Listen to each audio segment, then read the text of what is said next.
on Thursday. Yeah, why don't we start first with the 200, which was headlining this meet, even though it did not necessarily have the fastest woman in the world in Elaine Thompson-Herah. It still had a good field, as we talked about in the preview show. You still had Christina Mboma, Sharika Jackson, Dean Asher-Smith, and of course, Sha'Carri Richardson. And as we expected, it came down to a battle between Mboma and Jackson Gordon, with Mboma doing her patented final 100, final 75, huge push at the end to catch Jackson and win in 21:84 to Jackson's 21:95. Kind of went to form, the form that you had. Credit to you for getting that top the top four, really, not just the top one, I was going to say, but for nailing this prediction. Yeah, watching Christine run is always an entertaining venture. It goes way back when she had that viral 200-meter run where the most incredible kick we've ever seen in a 200. We didn't know that 200 meters have kicks. But watching every time she runs, she's never in the lead after the first 100 meters, and she just kicks like a wild animal down that final stretch. And it makes you think that like she's always just chasing the front runner at the 100-meter mark, and then that's basically all the effort she's going to put to win.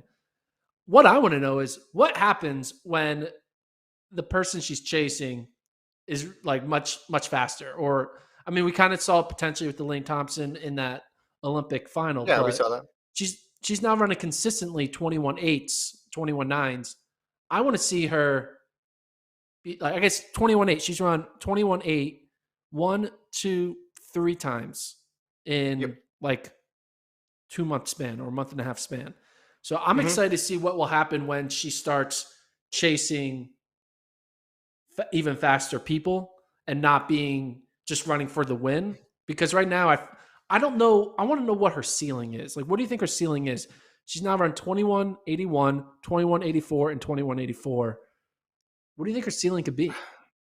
I don't know necessarily what her ceiling is, but she's getting good competition.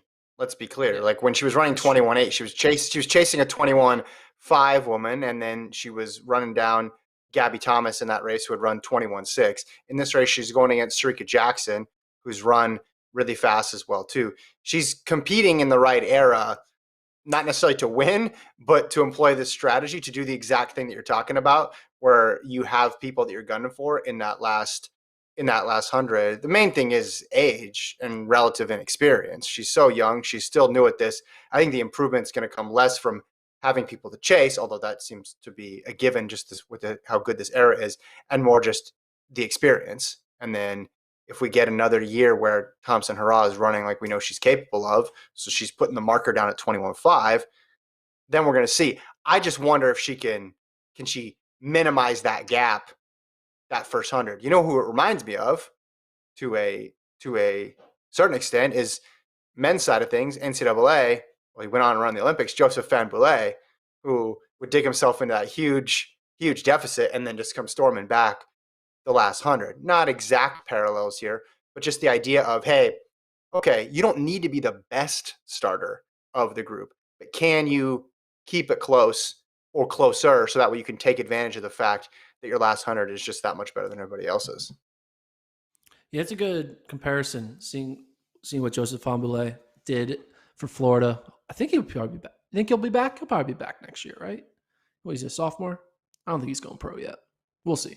No idea. I'm sure Coach Holloway is going to make sure. Hopefully, he stays. He doesn't want to lose Grant and Fanboulet in back-to-back seasons. That won't be too good. But I'm sure he probably has like 10 other guys who are ready to step up. Back on track to the women's 200. Sharika Jackson, I thought that she would give more of a challenge to Christine in this race.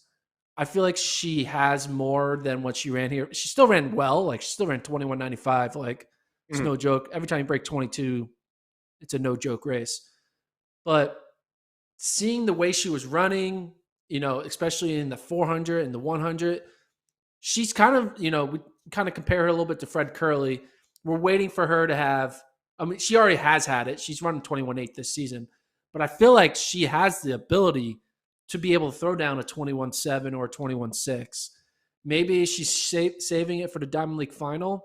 But I think because we didn't get to see her in the Olympic final because of her Yep. pulling up in the semis, I'm just waiting First for round. Sharika first round.